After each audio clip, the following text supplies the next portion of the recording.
السلام علیکم حضرات۔ یا الہی رحم فرما مصطفیٰ کے واسطے، یا رسول اللہ کرم کیجئے خدا کے واسطے، مشکلیں حل کر شہ مشکل کشا کے واسطے، کربلائیں رد شہید کربلا کے واسطے۔ حضرات گرامی، آج میں آپ لوگوں کو حضرت علی شیر خدا رضی اللہ تعالی عنہ کا فرمان بتانے جا رہا ہوں۔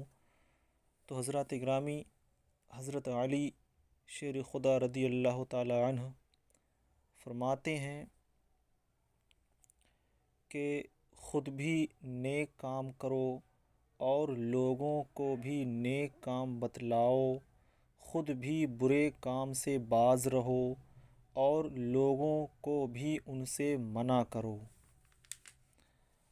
اور فرماتے ہیں کسی گناہ گار کو اللہ تعالیٰ کی رحمت سے نا امید نہ ہونا چاہیے، کیونکہ بہت سے لوگ ایسے ہیں جو عمر بھر گناہ کرتے ہیں اور اخیر میں کوئی ایسا عمل کرتے ہیں جس سے سب گناہ بخشے جاتے ہیں، اور کئی ایسے بھی ہیں جو عمر بھر نیک کام کرتے ہیں مگر اخیر عمر میں کوئی ایسا کام کرتے ہیں جس سے ان کے تمام نیک اعمال ضائع ہو جاتے ہیں اور دوزخ میں چلے جاتے ہیں۔